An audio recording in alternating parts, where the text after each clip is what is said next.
Hello everyone, welcome back to learn English with MNB. గత వీడియోలో నేను ఓ ఛాలెంజ్ క్వశ్చన్ అడిగాను. ఆ క్వశ్చన్కి చాలామంది స్పందించారు, మంచి ఆన్సర్స్ రాశారు. ఇంతకీ ఆ ఛాలెంజ్ క్వశ్చన్ ఏంటంటే, అతనికి మెల్లకన్ను ఉంది లేదా అతనికి మెల్లకన్ను, దీన్ని ఇంగ్లీష్లో ఎలా చెప్పాలి అని. ఎలా చెప్పచ్చు అంటే, he has a squint, SQUINT, he has a squint అనొచ్చు.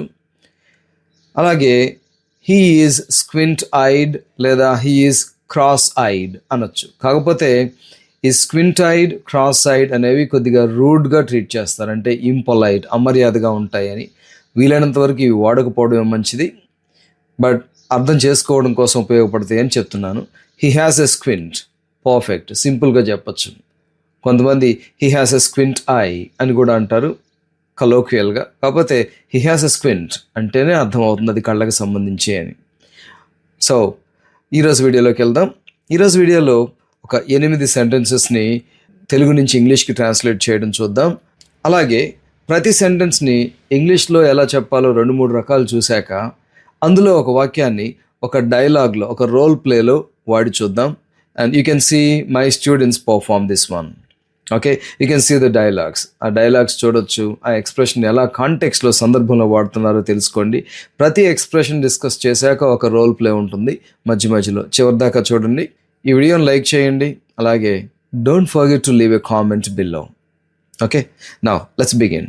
ఫస్ట్ ఎక్స్ప్రెషన్, అవకాశం వచ్చినప్పుడు వదలకూడదు. దీన్ని ఎలా చెప్పాలి అంటే, you should not let an opportunity slip away. Slip away అంటే జారిపోవడం, పోవడం అని. సో పోనివ్వకండి అని. You should not let an opportunity slip away. అవకాశాన్ని వదులుకోవద్దు, వదలకూడదు. అలాగే don't miss a good opportunity. ఒక మంచి అవకాశాన్ని వదులుకోవద్దు. There might be several variations, ఇంకా చాలా రకాలుగా చెప్పచ్చు, కానీ నేను మాత్రం కన్ఫ్యూజ్ చేయకుండా ఒక 2 సెంటెన్సెస్ వాడుతున్నాను. You should not let an opportunity slip away. అలాగే don't miss a good opportunity. Now watch this conversation by our students. Hi, Snigdha. Hey, hi, Sharmila. You know, I got a chance to study in America, Oh, that's wonderful. Don't let the opportunity slip away. but I am a little scared. Don't be, go for it. Okay, come back. Second one, అతను తన మాట మీద నిలబడలేకపోయాడు. దీన్ని ఎలా చెప్పొచ్చు అంటే, he couldn't keep his word, అంటే he could not keep his word. Keep your word అంటే మీ మాట నిలుపుకోవడం, చెప్పిన మాటని ఫాలో అవడం, చేయడం. He could not keep his word లేదా he couldn't keep his word. అలాగే హీ బ్రోక్ హిస్ వర్డ్ అని చెప్పచ్చు. ఇంకొకటి, he failed to keep his promise. He broke his word, he failed to keep his promise అంటే తను ఇచ్చిన మాటను నిలుపుకోవడంలో అతను విఫలమయ్యాడు అని, ఫెయిల్ అయ్యాడు అని. Now watch this role play by our students. Did Ravi return your money? No, he failed to keep his promise. Oh, that's so bad. He said he would return it last week. I trusted him. Now I feel cheated. Okay, third one, ఇది నాకు బాగా నచ్చింది. ఇది ఎలా చెప్పాలి? చాలా రకాలుగా చెప్పచ్చు. నేను కొన్ని బేసిక్ ఎక్స్ప్రెషన్స్ చెప్తున్నాను, న్యాచురల్ ఎక్స్ప్రెషన్స్.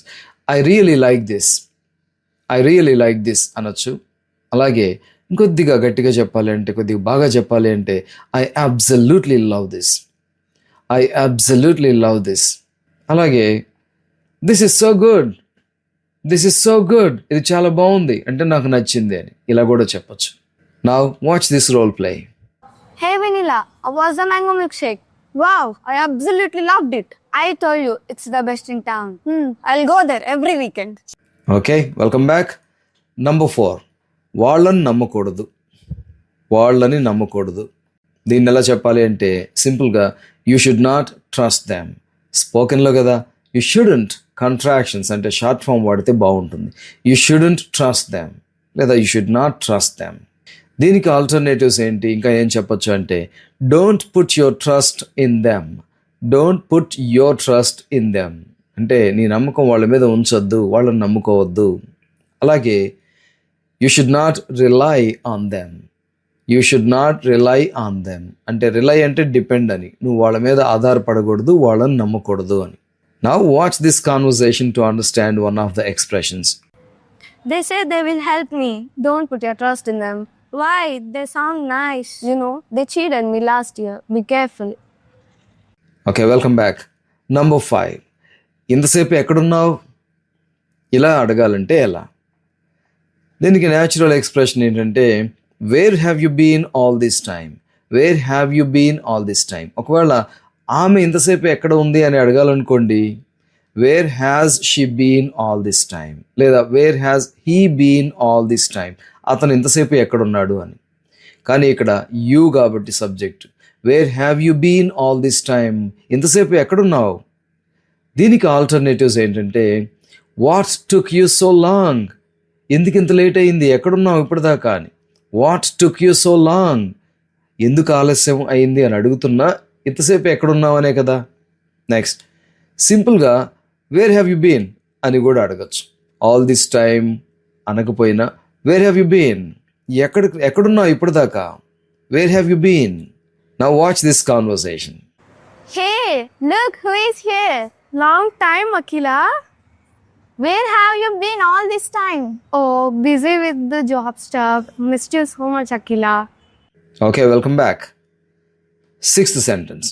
ఇది అతని దోషం కాదు, అతని పొరపాటు కాదు, అతని తప్పు కాదు, ఇది అతని దోషం కాదు. ఎలా చెప్పాలి? సింపుల్గా it's not his fault, it is not his fault. దీనికి ఆల్టర్నేటివ్స్ ఏంటంటే he is not to blame, అతన్ని నిందించడానికి లేదు ఎందుకంటే అతని పొరపాటు లేదు అని. He is not to blame, he is not to blame. అలాగే you can't blame him, you can't blame him for that లేదా ఫర్ దిస్, ఆ సందర్భంలో ఏదైతే అది. You can't blame him for that, blame అంటే నిందించటం. అలాగే he has nothing to do with it, he has nothing to do with it అంటే అతనికి దాంతో సంబంధం లేదు అని. Present tense, he has nothing to do with it. ఒకవేళ సబ్జెక్ట్ మారిందనుకోండి, దే, వాళ్ళకి దీంతో సంబంధం లేదు అని చెప్పాలంటే they have nothing to do with it. ఇవి స్టాండర్డ్ ఎక్స్ప్రెషన్స్. ఒక 4-5 రకాలుగా రాసుకుని ప్రాక్టీస్ చేయండి. Like I have nothing to do with it, దాంతో నాకు సంబంధం లేదు. He has nothing to do with it, అతనికి దాంతో సంబంధం లేదు. You have nothing to do with it, నీకు దాంతో సంబంధం లేదు. ఇలాగ watch this conversation now. Tanuja, why was you shouting at Mahi? She gave me the wrong book. It's not her fault. I saw someone else take yours. Oh no, I made a mistake. Now number 7. అతనితో మాట్లాడి లాభం లేదు. దీన్ని ఎలా చెప్పాలి అంటే సింపుల్గా it is no use talking to him, it is no use talking to him. దీనికి ఆల్టర్నేటివ్స్ ఏంటంటే talking to him won't help. Won't అంటే ఇక్కడ will not, talking to him will not help లేదా వోంట్ హెల్ప్, అసలేం ఉపయోగం ఉండదు. అలాగే it is pointless to talk to him, it is pointless to talk to him. ఇవన్నీ variations వాడుకోవచ్చు సందర్భాన్ని బట్టి. Now watch this conversation of my students. You see, let us ask the principal again. Saite, there is no use talking to him Why not? because he has already said no twice. Number 8. చూస్తే చాలు చిరాకు వస్తుంది లేదా దాన్ని చూస్తే చాలు చిరాకు వస్తుంది. దీన్ని ఎలా చెప్పాలి? ఈ వాక్యాన్ని ఎలా చెప్పాలి అంటే it is annoying just to look at it, just to look at it, దాన్ని చూస్తేనే చాలు, just to look at it. It is annoying just to look at it. Annoying అన్నా ఇరిటేటింగ్ అన్నా ఒకటే. ఆల్టర్నేటివ్స్ ఏంటంటే it is irritating just to see it, see కూడా వాడచ్చు ఇక్కడ. It is irritating just to see it. అలాగే it is frustrating just to glance at it. Glance అంటే ఒక క్విక్ లుక్ వేయడం అనమాట, చాలా త్వరగా ఒక దాన్ని చూసి మళ్ళీ ఇటు చూడటం. It is frustrating just to glance at it. దాన్ని చూడాలంటేనే ఇరిటేటింగ్గా ఉంది, చిరాకు వస్తుంది, కంపరం వస్తుంది అంటారు చూసారా, ఇలా. Now watch this conversation.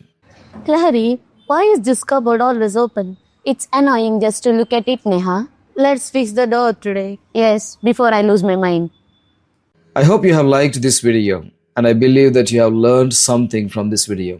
Thank you very much for watching. See you in the next video.